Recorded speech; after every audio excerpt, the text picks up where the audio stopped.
Q&A. I would love if you could avoid multitasking. I know it's so easy to be on your window, on your phone at the same time, but I really want you to get the most out of what our webinar today. So please avoid multitasking.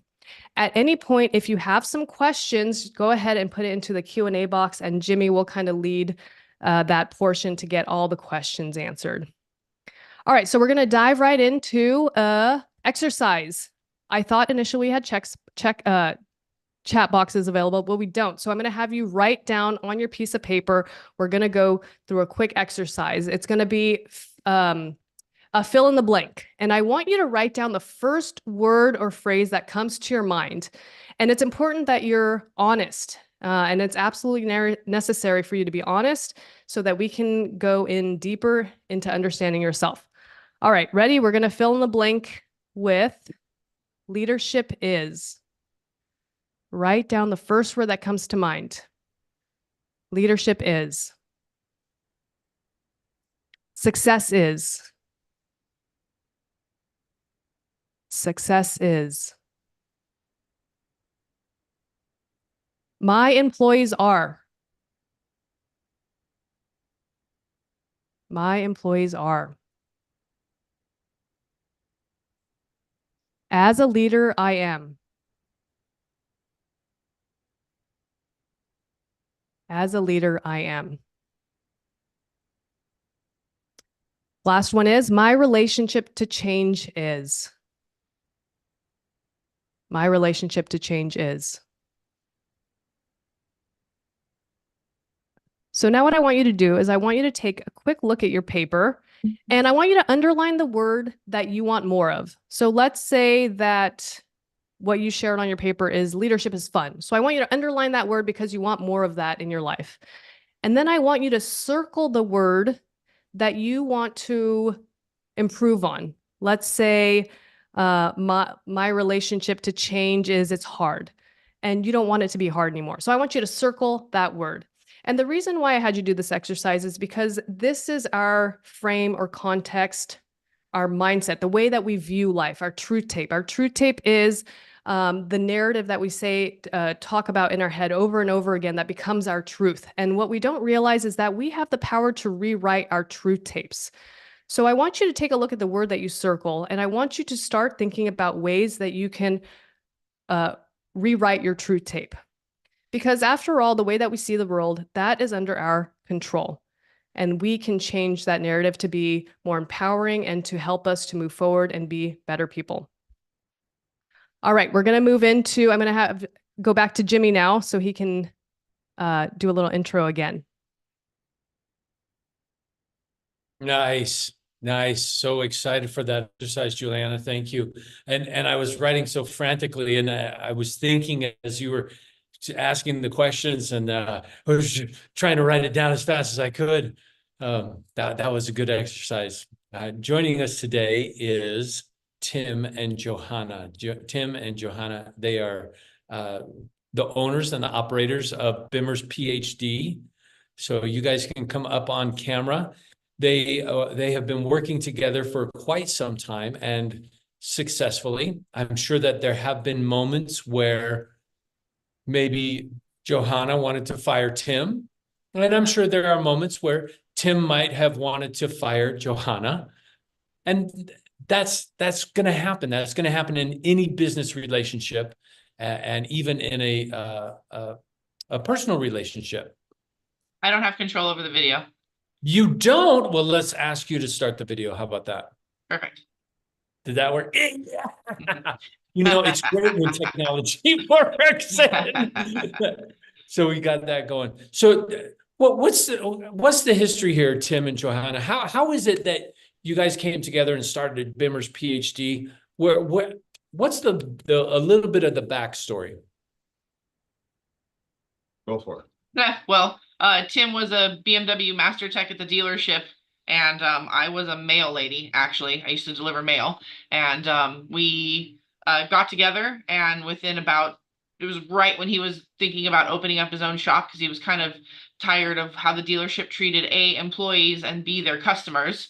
And so he thought, I think I can do a better job at this and take care of customers better than the dealership can. So he was apparently looking for a shop when we first started dating.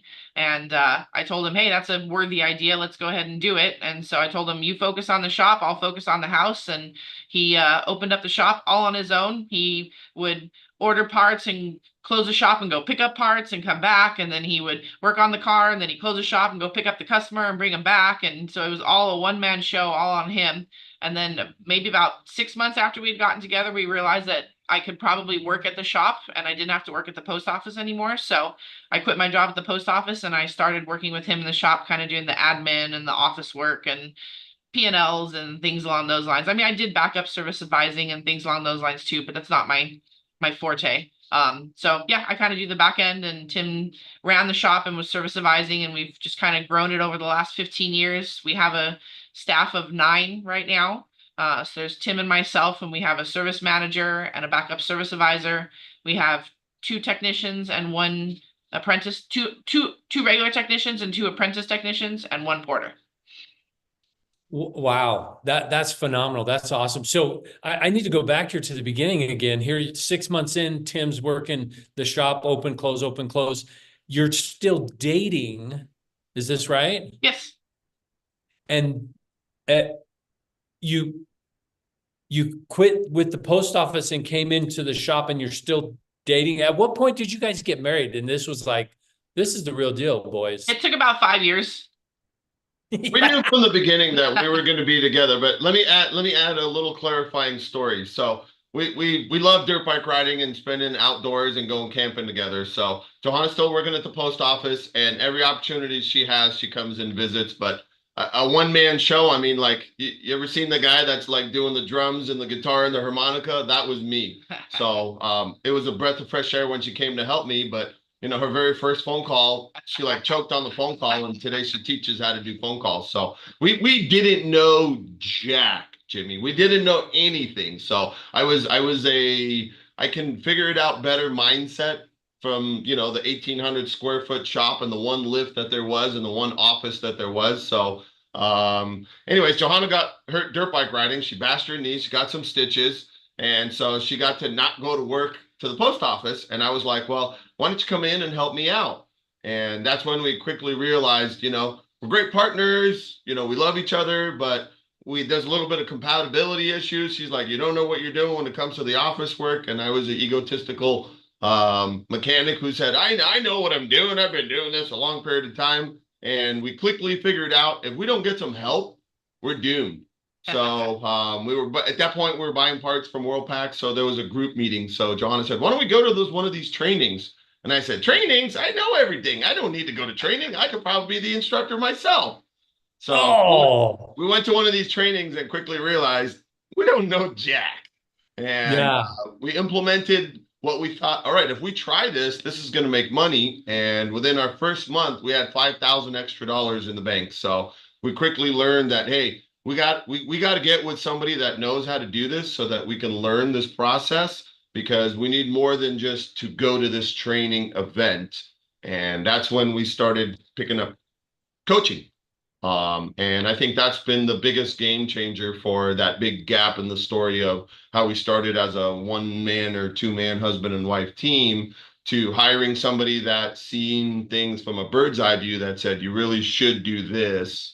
And being able to understand how we transition our personality to, I should do this, even if I don't want to. And in Juliana's words, she put coaching. To me, coaching is something, doing things that you need to do that you don't want to do. And I think that's the strength that we drive off each other, is quickly learning to understand, like, we don't know this stuff. So we need to get somebody to train us and hold us accountable. And then from there, we've kind of progressed it to how do we hold each other accountable and not rip each other's heads off, because we're not always going to agree. Oh, yeah. We don't agree. We don't always agree. No, yeah, that's right. Well, and I'll tell you what's interesting, and Johanna, classic situation here that I've seen in the industry, when a husband and wife are working together and the wife sees that there's an opportunity for training, the females are very much, yes, we need training. Yes, we need coaching. Yes, we need direction. Yes, we need to do this. and we, the men, the egotistical, testosterone-driven men that think we know everything, are the ones that are saying, no, no, no, no, no, I already got this figured out. I'm so glad that you got in there into coaching and training. I'm so glad to see that training paid off so quickly, a $5,000 bump. You were able to see that immediate, which is awesome. Yeah. I tricked him. I said, let's go travel. There's a class we can go take some training and make it fun. So we can do traveling and we can also get some training at the same time. And he's like, that sounds cool. So you got a little bit of everything in at once. And that's Oh, I love it. back. Oh, I love it. I love it. Joanna, a question for you in getting this coaching and training. You see, how do I ask this question? In the training that you guys received, it was mainly focused on the business, right? At what point did you say, okay, now we need to focus on us as a partnership? That's actually a good question. You want? No, go for it. So I feel that it's, you can find service advisor training, you can find technical training for your technicians. It's actually not very easy, at least, 5 years ago, 10 years ago, to find management training. How do you become a manager? How do you work with people? How do you create a good culture in your shop? How do you create a team that loves working for you and that they're loyal to you because they love coming in to work for you? And if another shop offers them a job because they know that you train really good technicians and they want that, those people aren't going to be like, oh, cool, they're going to offer me more money. Like, they like working here because you've created a culture and an atmosphere where they get along with everybody else and they want to be there. And I remember thinking, like, it's hard, it's not easy. If you don't know how to manage people, how are you going to figure out how to do it? So I just remember feeling like I wish that there was more of that. And I really do feel like within the last 3 or 4 years that's been more, it's come around where it's like, hey, these people need training. They need to know what they're doing when it comes to working on their business and not working in their business. And that's been super helpful. And I really, really am appreciative that has come around because it didn't exist, 10, 15 years ago. I think he has something to add too. No, I think that's the bottom line is, getting a good coaching program was the key for us. Once we got in with the Institute, and we realized what are those process steps that we need to change, that's when the quick results come. And the slow results come when we, the owners, have to fix us before we can fix the shop, right? And, today I can tell you, fix the owner, fix the shop means so much more to me than in the very beginning. It was like, are you saying that I'm broken? Yeah, I was. Yes, in fact, we are. We are saying you're broken. And that's the interesting thing is you don't know what you don't know. You didn't know that you were operating broken. Yeah. But there's always improvement. We probably still are. Absolutely. That is a nonstop, everyday battle and relationship. We choose to be together. We choose to work together, as opposed to allowing some conflict or some problem rip us apart. We choose to work together to overcome all the obstacles, no matter what those obstacles are. We choose to be together, and that's a choice to take. So I have a question for the both of you. When there is conflict in the business, how do you resolve that conflict in the business? You ever seen Homer Simpson grab Bart? No, I'm just kidding. By strangling first. We have a good team with our manager too. One thing I noticed is when Tim and I do have, a difference of opinion, we'll pull our manager in and say, hey, this is what's going on. This is our thought process. We'd like to get like a third opinion and kind of see what you think. And he's actually pretty good. Like, you'd think, oh, he thinks more like one person or he thinks more like the other person. He's actually a pretty good melding of, he's just calm and he kind of looks at things from different points of view. And sometimes he'll agree with what I say and sometimes he'll agree with what Tim says. It's never like I know if we pull Kevin in, I'm going to get my way. You know what I mean? He always pulls a fresh perspective in because he's the one, managing the shop. He's the one that's seeing what's going on and the every day to day. And we're in our offices trying to run it and look on the business. So he's more in it. So he offers a fresh perspective. So if we feel that we can't come to an agreement on something, or we just can't see eye to eye on something, we always like to get a fresh perspective from somebody that we trust and who we also know, has the best interest of the business at heart too. And that helps quite a lot. Yeah. Oh, I love that. That's awesome. That's amazing. And in turn, what that does is it helps us see it from a different point of view, right? Because I think as what I was going to comment on that is sometimes husband and wife are like, no, we got to do it my way. There's this like unsaid domestic battle of I have to win the argument. And yes. In the very beginning, and this is the insight that I would tell you now, how did the manager come into play is the question you're going to ask. In the very beginning, it was like bringing this up to our coach, right? Whether it's your business coach or your life coach. Hey, how do you help me deal with this situation? And they help you utilize those tools in the very beginning. Secondly, you start practicing those tools on each other, but we suck, right? So, and my apprentice technician, how many times I got to remind him, use the magnetic socket, put the extension. Why? Because if you try to put the bolt in with your finger, you're going to fail. I don't want them to fail, just like the coach doesn't want us to fail. So we start muscle memorying those tools and the things that we had. And when it doesn't work with each other, now that we've got, that we've built ourselves a good culture in the shop where we have the respect of our manager, it's kind of like, hey, can you help us resolve this? Or what would be your take on it? Because ultimately, we're going to visionary it, right? We're going to process it, right? But who has to do it? Them. So if we have their why or how they see it, it changes our viewpoint as to, okay, well, I definitely want the success of the team. So that's not what I wanted to do. I thought I was going to win the argument, but for the sake of going home happy and sleeping in my own bed with my wife, let's go ahead and do this for the collective of the team. And now that's that little bit of maybe I'm not always right mindset that comes up, whether that's on her part, Kevin's part. It helps level the playing field so that it's win for everybody. And I think that's the key factor is when you get that leadership maturity, you understand I have to make this win for everybody in order for me to get what I want. And then you will get a fulfillment. It just won't be the expectation that you might have had going into it. True. And I love that you have this third party, Kevin, that is able to come in as your manager, as a sounding board. Have you ever had a situation where, Joanna, you had this idea, Tim, you had this idea, and here you present them both to Kevin, and Kevin's like, well, did you guys even consider this idea? Yeah. Yeah, definitely. Oh, yeah. Yeah, that's the one thing I love about getting the outside perspective. I mean, we've worked with Juliana before as well, and sometimes I would talk to her about like something that was frustrating me, and she's like, well, what about this? And I was like, like I literally never would have thought of that ever. I would have never ever thought of that in a million years. So that's what I love about talking to people, especially people who are trained to do that kind of stuff. Juliana's amazing because she's a life coach. We have Jennifer Holbert, who is our gear performance group facilitator.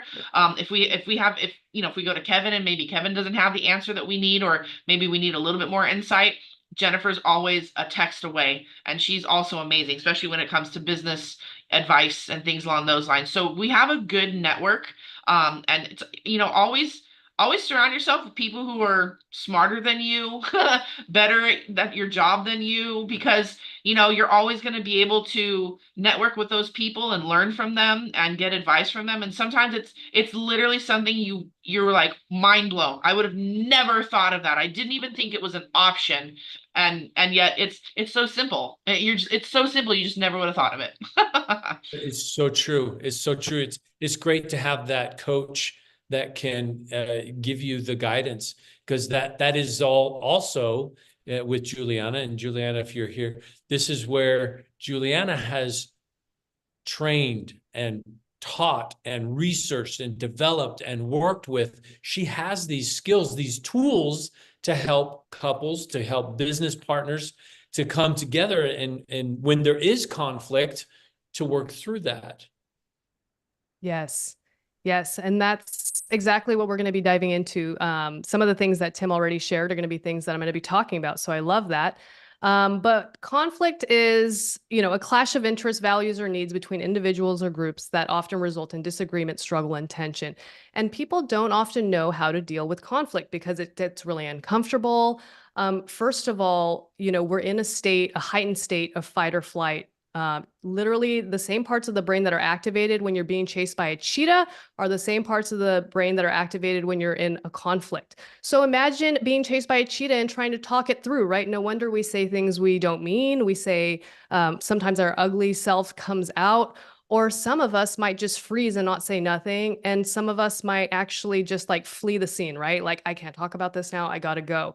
So we all have a different conflict style. So it's important to identify your conflict style. You know, are you a fight? Are you going to die on that hill? Are you a freeze and you just clam up and you're not even listening to the person? You're in your head overthinking? Or are you like the person that leaves? Figure out what your conflict style is like. I think that's really important. Yeah, and I'll we know. share a quick. Yeah, yeah. And I'll share a story about when I was in college. Back in the day, I was trying to take this class that I didn't have the prereq for, right? And some of my classmates were getting exceptions and getting exceptions to get into that class. So I emailed my counselor and I was like, hey, this seems unfair. Why am I not getting into this class? And he sent me an explanation that I needed 1 or 2 more classes that they had taken that I didn't. And I was not happy about that. So I emailed his boss and I sent him an email, a not so nice email saying like, things why I felt like entitled to get into that class. And I felt pretty good after I sent the send button. I felt pretty good. I was like, these are good points. He's going to let me into the class. A few days go by. I don't hear anything. Another few days go by. I don't hear anything. And that's when I realized, that's when it dawned on me that I did not handle this conflict well. I was trying to fight and compete against that counselor versus trying to collaborate with him. And that was the day that I learned that like it's really important for me to take a step back, not be in my fight or flight mode in order to resolve something peacefully and in a way that works for both of us. I personally believe that listening is an antidote to conflict. And there's a difference between listening and active listening. Okay, they're just 2 different things. If you're thinking about the next thing to say, that is not listening. If you are thinking about your to-do list while someone else is talking, that is not listening. Active listening is about being intentional, engaged with the other person, fully concentrating on the speaker. You're giving them their full attention. You're working to understand what the other person is saying, and you're also noticing what they're not saying.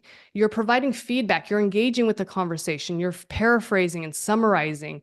And you're also paying attention to their body language, eye contact, and showing attentiveness that you're paying attention. One of the fastest ways to de-escalate a conflict is to move into the mode of active listening and stop being in your head and be with the other person. Active listening is not looking at your phone while someone else is talking. Some other quick, effective strategies that Tim already touched on was create a win-win, right? When you're in a conflict, try to find a solution that is a win for both parties, because then you're not going to be competing against each other, right? Because if it's a win-lose, someone's going to lose and they're not going to be happy about that. So create a win-win. Another important thing is to learn to manage your emotions, because after all, we cannot control other people, but we can control our emotions. So understand your conflict style and start to work to reinvent it, right? Like that true tape, rewrite that true tape. Agree on the action steps. So you don't leave conflict up in the air, agree on the next action steps. And I think the most underutilized thing that sometimes, what Tim mentioned about the ego, is we forget that we got to be willing to forgive and let go. Because after all, there is a way to clean up, right? Clean up on aisle 7. We have to be able to clean up if we make a mess. And it can be as simple as, I'm sorry, I messed up. What I can own about how it went is this. And I know it's tough because our ego doesn't want to admit that it's wrong, but our soul and our heart, we want to reconnect back with the person when we have conflict. We don't want to leave it up in the air, especially not if it's our business partner. And there is almost always something that you can own. There are 2 sides to the story, and you can take ownership for how it went. So I have a little practice for y'all to take on. Let's put this into action. Let's practice some active listening today. Pick someone in your life that you want to practice active listening with. I want you to practice focusing on them. Pay attention to them. Notice what they're doing or not doing. I want you to be engaged with the conversation, summarize and paraphrase what they're saying, ask clarifying questions. People say things that don't make sense. They need the other person to ask questions about it. And then notice if they're making eye contact, notice if they're fidgeting, or notice if they look really comfortable. So take on that practice for 2 weeks, and I guarantee you it'll transform the relationships that you have in your life with that active listening skill. All right, back to you, Jimmy, and Tim and Johanna. So, Tim and Johanna, what do you guys do for active listening? How do you resolve conflict between the two of you? What is your active listening? What does that look like for you guys?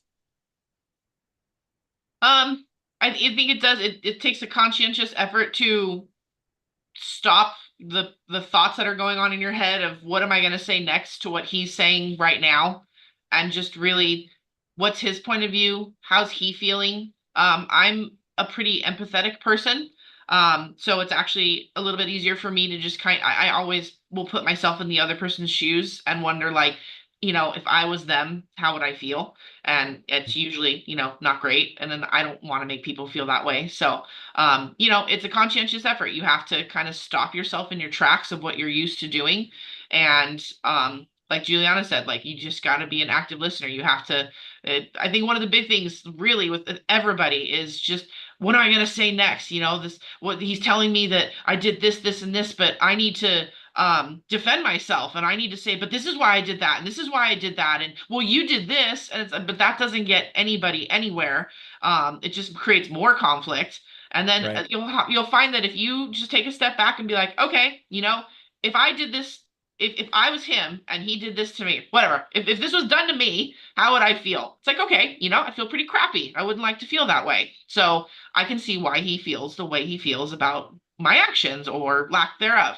And so it's easier to kind of take a step back, listen to it. And then, once I've noticed a lot, it's like, usually there's two sides to a conflict, obviously, right? You say something, they say something. It's kind of crappy on both parts, even though one may be a little bit more culpable. After you're like, oh, you know what? I didn't mean to make you feel that way. I apologize. I totally see where you're coming from. And I'm going to make a conscientious effort in the future to think before I act or think before I speak and not repeat this action. And then you'll get, I'm sorry too, I shouldn't have said this, and I agreed. And everybody, you both feel connected and you feel the same. And it's like Gianna said, it's a win-win. So you're not sitting there going like, it's my fault. I feel like crap now because I'm the one that did everything and you were right and I was wrong. Because they don't want you to feel that way either. If you really have a good relationship and a strong relationship, they're going to be like, I love the fact that they admitted they were wrong. I love the fact that they, said sorry to me. And you know what? I had something to do with this too. What was my part and what can I do to make it better, and to also communicate with them that, hey, let's work together so that this all ends up being a win-win for everybody. Oh yeah, for sure. For sure. Yeah.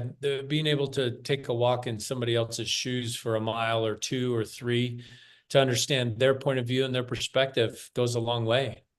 That's hard to do for a mechanic, Jimmy, because we're always trying to get to the root cause. I'm being honest with you, looking at my growth from being the, what do you need? Let me fix this right now mechanic, to understanding that empathy, because I don't have that empathy, and that's a quality that I yearn for.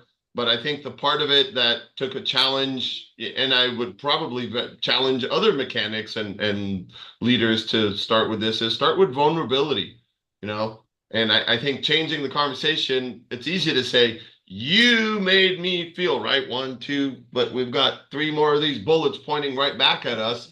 Whereas, I've had to change and go, okay, cool. Well, those conversations that I started with ended with more explosion. Now the conversation is, okay, I listened, I heard what you're saying. And oftentimes, usually you miss a word or two. Like last week, I think it was even earlier this week, she said, I did that already. And in my mindset, I was going to do that because I was pretty sure that she didn't do that. And I'd heard her talking about it, but I missed that I already word. So I found myself doing what she's doing, and now we became counterproductive. So I think the point that I want to drive home is I've had to change in being vulnerable. And for leaders, oh my God, we're not vulnerable. That shows you're weak and you don't know.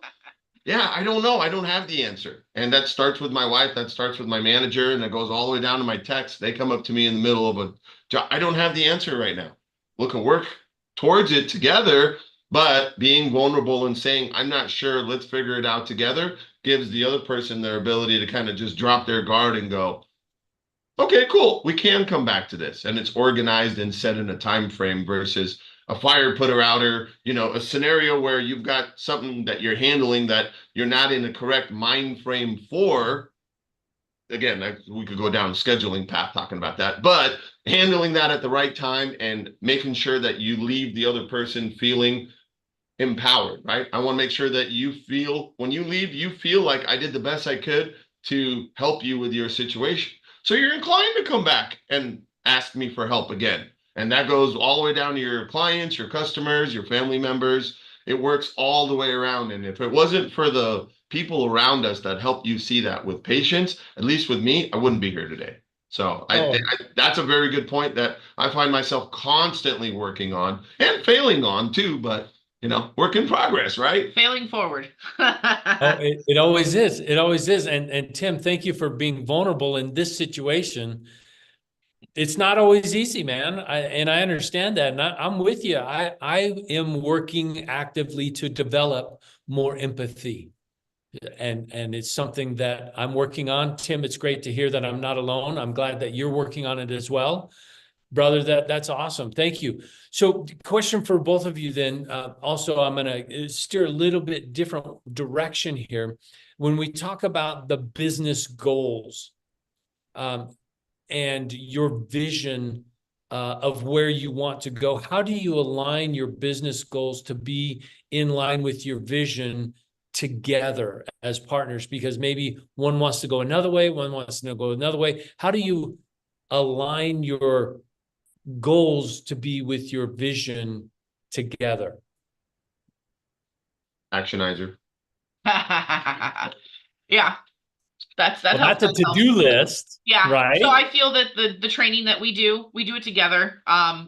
Very rarely. There was one time when our service advisor, our manager, was out on paternity leave, and so we didn't really have anybody who could run the shop. So one of our meetings, Tim had to go alone up to Seattle, and I stayed here to kind of help run the shop with the backup service advisor. And that was one of the only times where he went up and got the training and I didn't. And it actually felt really weird for both of us because he was pretty much ahead of the game. He got all the, in-person training and going over everything that we were doing and the things that we were working on in the group. You can definitely feel the difference when you're not together doing it, because when we're together, it's like, okay, you get an assignment, look at your actionizer. What are your goals? What are the things you're working towards? How are you doing on it? And then we both sit down and look at it and, okay, this is what we're working on. Have we gotten some headway on this, or what steps do we need to take in order to get there? Tim's a little bit more brave when it comes to things than I am. He from 10 years ago, he's been wanting to be a multi-shop owner. And I'm like, oh my gosh, it's hard enough running one shop and being on top of everything with one shop. Why would I want to do it with 2 or 3 or 4 or 5?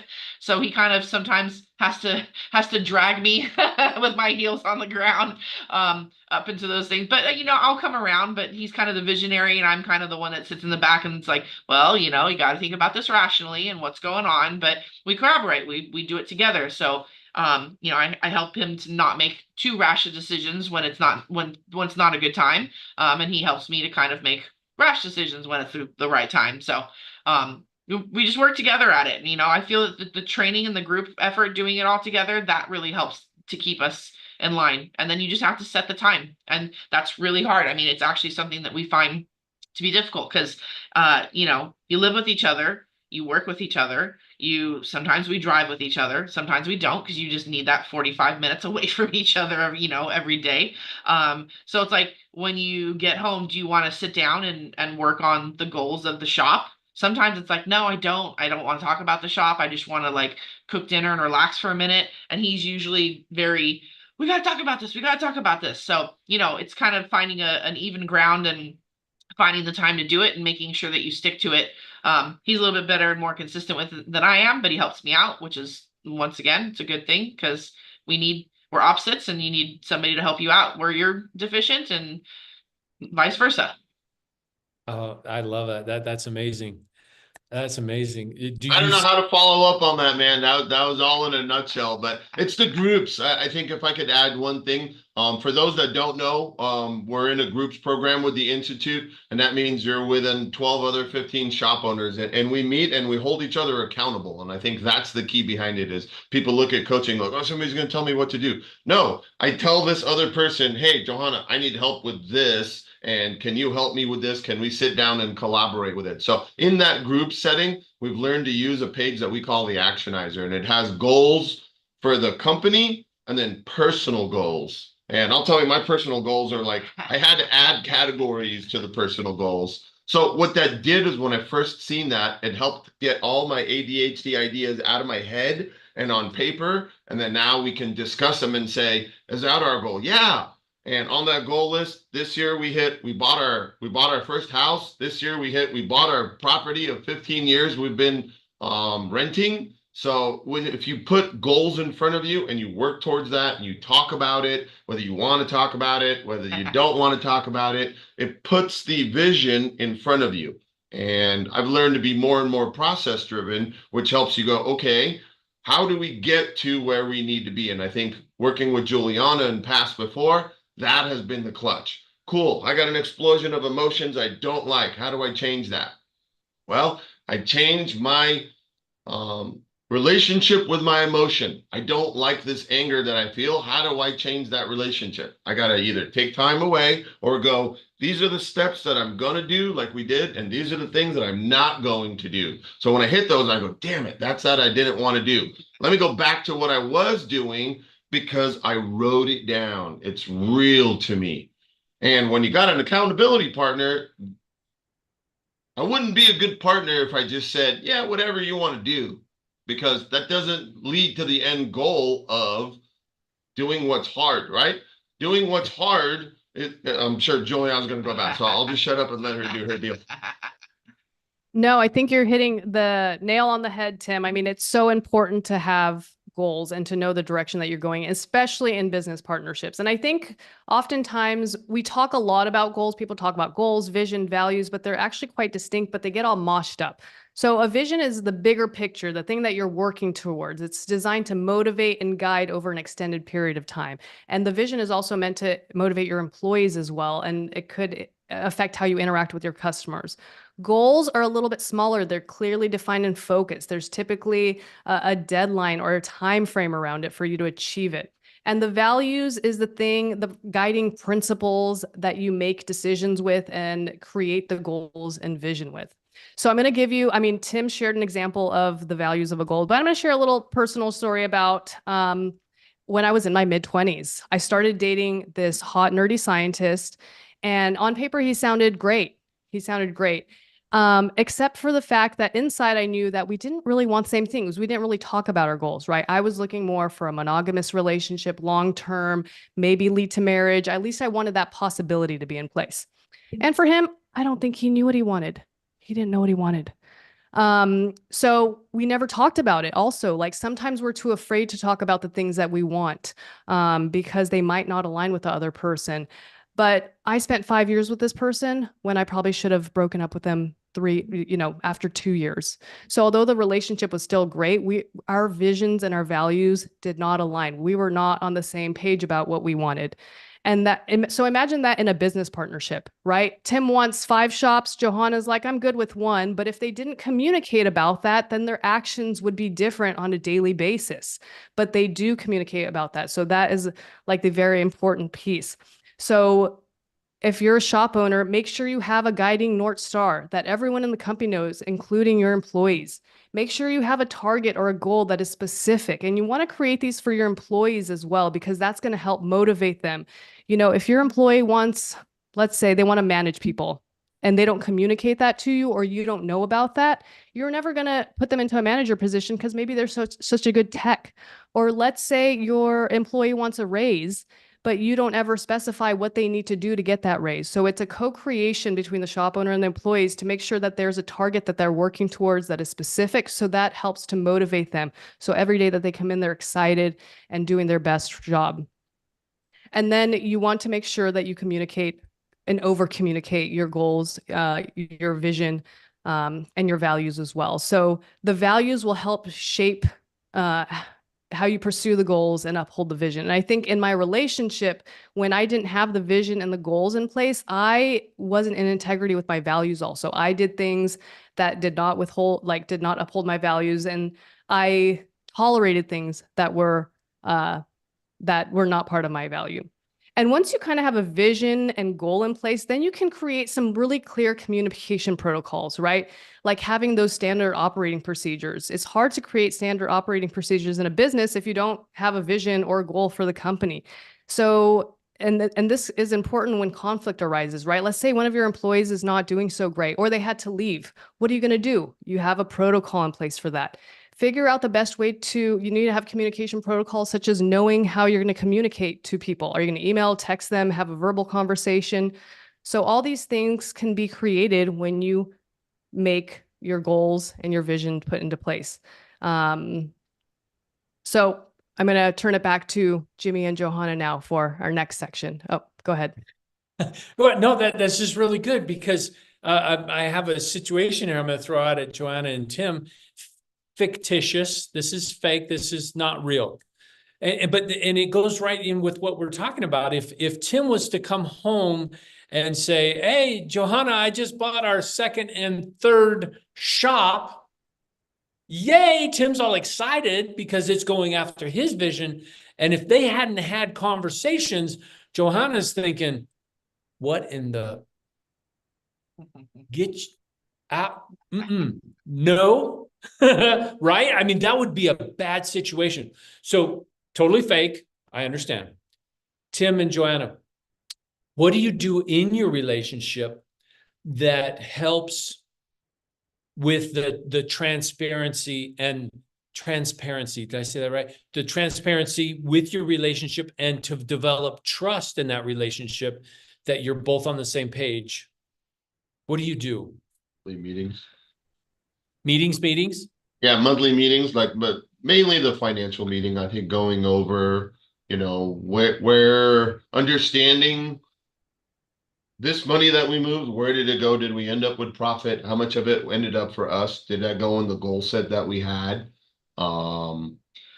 Doing your numbers every month. That's step one. You need to be doing your numbers. There's so many shop owners that don't, which, I mean, I get it. Most people are like, hey, I'm a mechanic. I know how to work on cars. I think I can do this. And you very well could, but you also need to make sure that you stay on top of things. If you're deficient in an area, that's totally fine. Find somebody who's not deficient in that area. So find a bookkeeper, find an accountant, find somebody who's able to handle that part. Because if you go month in, month out, and you literally have no idea how much money you've made, or you have no idea what your margins are. Yeah. I mean, most people think, okay, I just had this big job. I just sold $3,000. I have $3,000 in my pocket. But part of that's sales tax. Part of that paid for the parts. Part of that paid for your technician. And then, you have rent on your building, and you have electricity, and it's like, dude, but they think, well, I've got $3,000 in my bank now, so I'm good for the next week or two. So there are so many shop owners that do that, and it's really scary I can't even imagine running a business like that. It would be nerve-wracking constantly. So not only having a monthly meeting, but to have something to have a monthly meeting about. We do our P&Ls every single month. I try to have them done by the 10th, but the 15th at the latest. In the groups, they hold us accountable. We have to have our numbers turned in by the 20th, so that we all go over it and we're all on the same page. And if anybody needs help, they reach out to other people and they get help. So that's one thing that's key with that. But also, I think just, if you don't have a trusting relationship, and I don't lie to him and he doesn't lie to me, I'm not counting white lies. Everybody lies. But you know what I mean? When it comes to the important stuff, if you know that the person's gonna tell you what you need to find, what you need to hear. Tim's really good at that. So I think that we have a pretty good understanding that we don't keep things from each other. We're on the up and up about things. When I make mistakes, I let him know I make mistakes, because it's going to be easier to discuss it and be forefront about it than it is for him to find out and go, did this happen? And it's like, gulp. You don't want to be in those kinds of situations. So I think that we're pretty good at that too. And that's a tremendous help. And if you follow that thought to an end, Jimmy. If I come home with 3 shops, at the end of the year, am I still going to have those 3 shops? Do I have the commitment of my team and my spouse to be able to progressively accomplish my goal? Or did I just fly off the handle and that's the equivalent of, you can use another scenario as a Ferrari. Anybody can afford to go out and buy the Ferrari, but are you going to park it on the street in your apartment? What did your mate say? Can you afford the tires in the mate? Can I afford to follow through on this decision that I made? And do I have the support of my mate?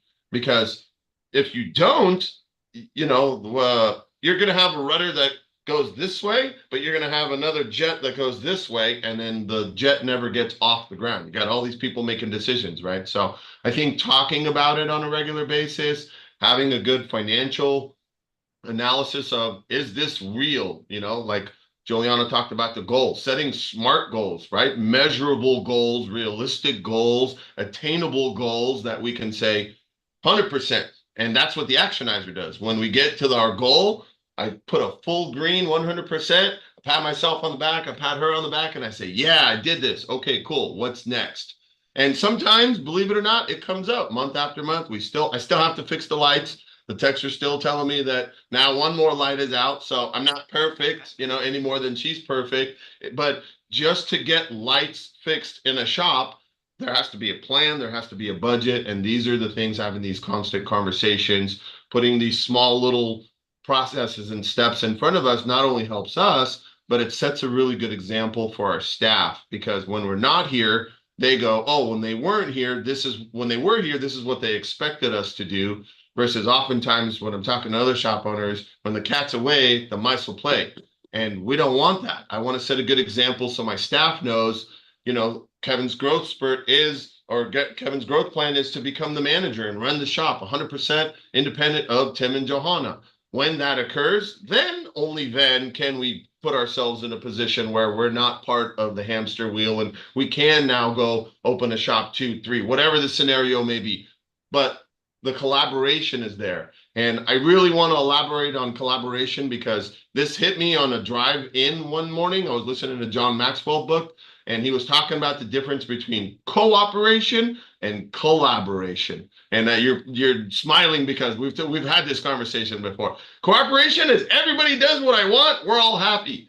Collaboration is, she doesn't agree with how I want it, and now we have to figure out how to make this work for everybody. And that is so much easier, because everybody laughs when I say this, but as a D mechanic personality, I'm easy to get along with as long as I get my way. But that doesn't work in the long run. And that's the bottom line, is that may be short term, but it's not sustainable. And when you think of a business or when you buy a property, you don't do it for 5 years. This is a long-term infinite game that you're going to plan and do something with this wealth of an empire that you built with your partner, in my case. And, I wish that for the best. I wish that for other shop owners. It's definitely challenging working with your spouse, but I think the reward of it, like Johanna said, how are you going to find another person that's going to trust you, that you can turn the entire finances of your empire on over with and have them give you a good report? It's challenging, but when you do, you have this amazing relationship that you run a business, raise kids, raise a family, and still go home to watch the sunset with your mate. And hopefully we'll be in business 50 years and be married 50 years and, be sitting around like the old couple says, and that has a lot to do with the people that got us here, the network, the Institute, Juliana, Jimmy, yourself, and all of the other people that we surrounded ourselves in. So it's a day-to-day work in progress. And like one coach told me, nonstop, ever growing improvement. Always, always. And I'm looking forward to those races on the front porch in our rocking chairs. Amen. Amen. We're going to do it. So you talk about cooperation, collaboration, and I totally agree. That's been some long conversations we've had, which is awesome. What about trust, Juliana? If we talk about trust in a relationship, is there a way to build trust? Because maybe relationships don't start with that trust level. It's all do what I say, do what I say, do what I say. How can we build trust in relationships? Absolutely. Absolutely. I think we underestimate the ability that we have to build trust. So trust is assured reliance on the character, ability, strength, or truth of someone or something. I believe you can gift trust, right? It's not necessarily transaction, but it's also complicated. And not only is there trust with others, but there's also trust within yourself. So if trust can affect your confidence, your integrity, and how you show up in the world. And oftentimes, trust is kind of complicated too, because you don't necessarily know that you broke trust with someone, right? Right? It's like death by 1,000 cuts. Sometimes we just don't know. Maybe it seems minor. They got over it and they're like, oh, okay, like we're all good now. I'll share a quick story about when I broke trust, not only with myself, but also with my coworkers. This is a little bit embarrassing, but I'm going to share it anyway. So I went on vacation, but I didn't tell my boss. And this was pre-coaching when I had my own business.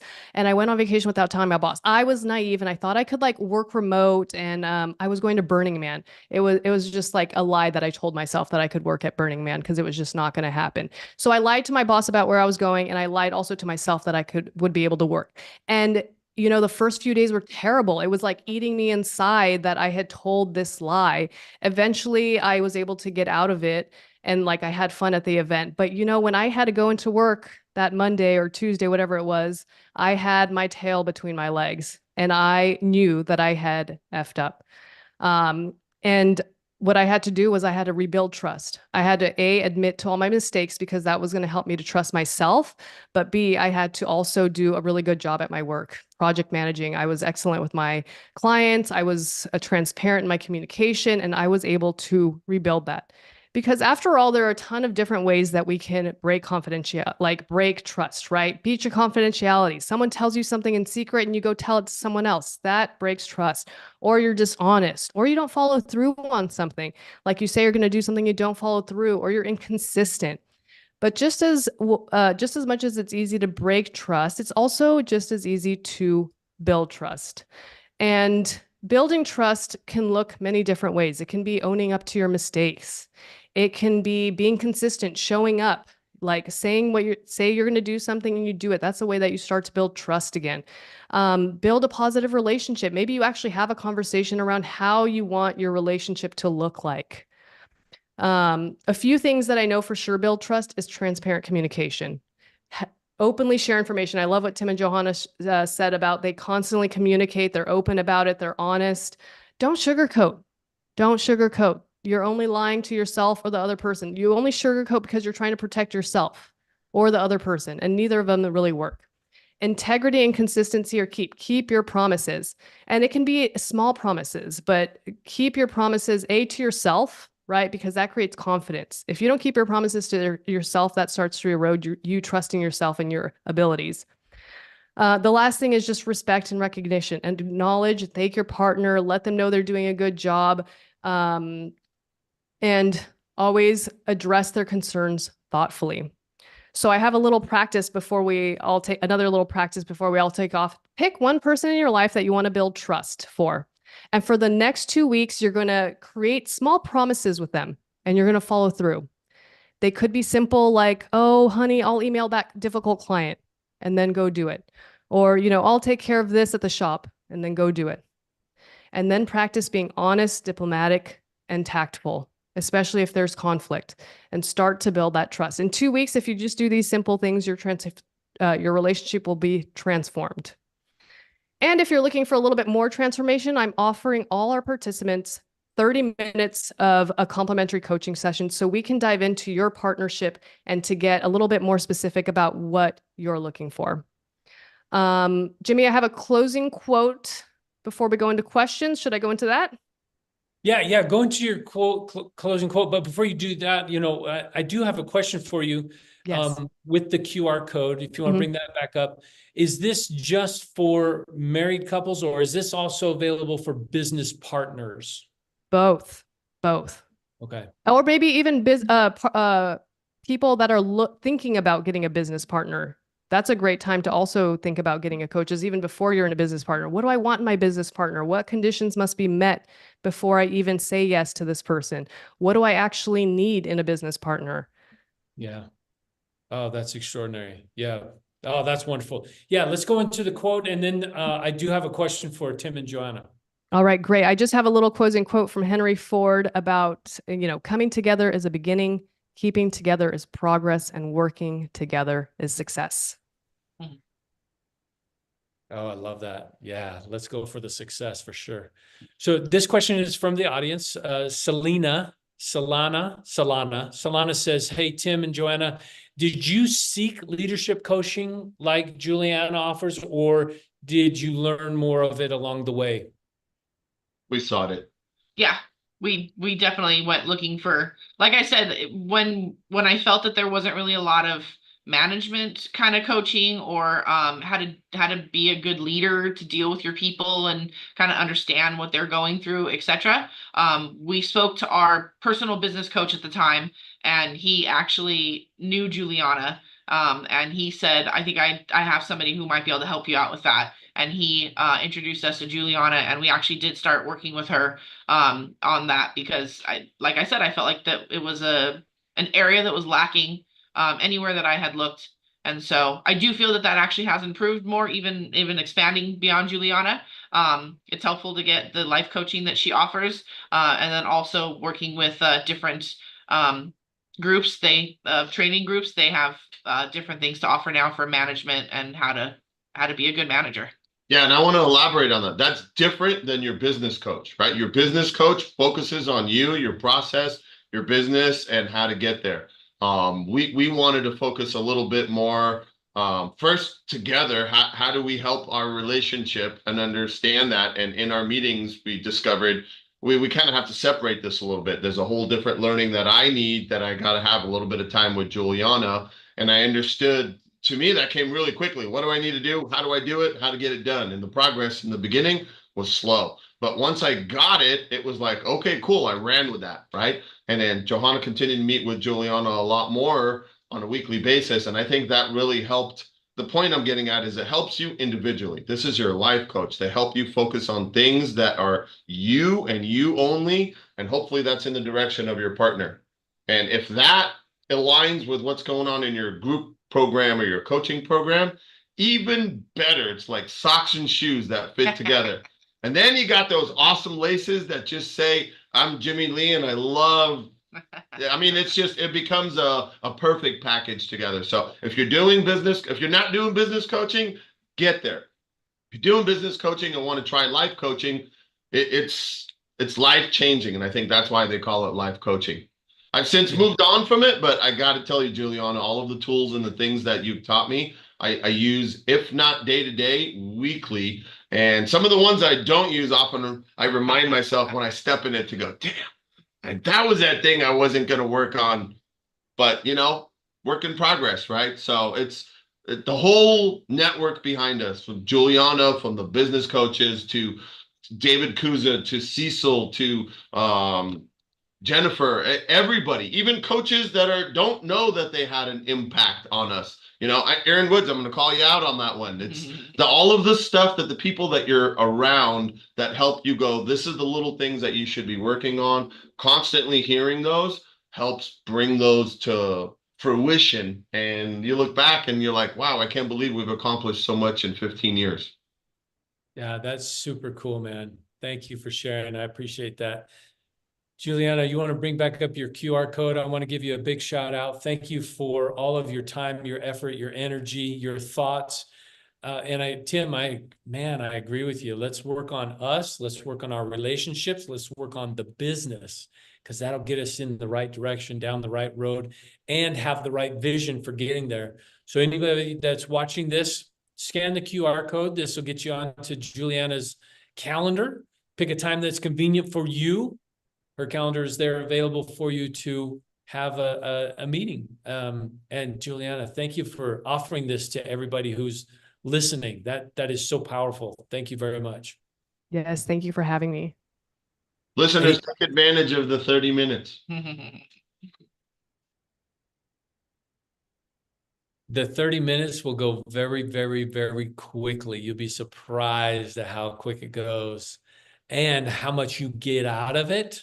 And you just want more and more and more. So thank you. My name is Jimmy Lee with the Institute for Automotive Business Excellence. Thank you to Tim. Thank you, Johanna. Thank you, Juliana. You guys are awesome. We'll see you guys again soon. Thank you for having us.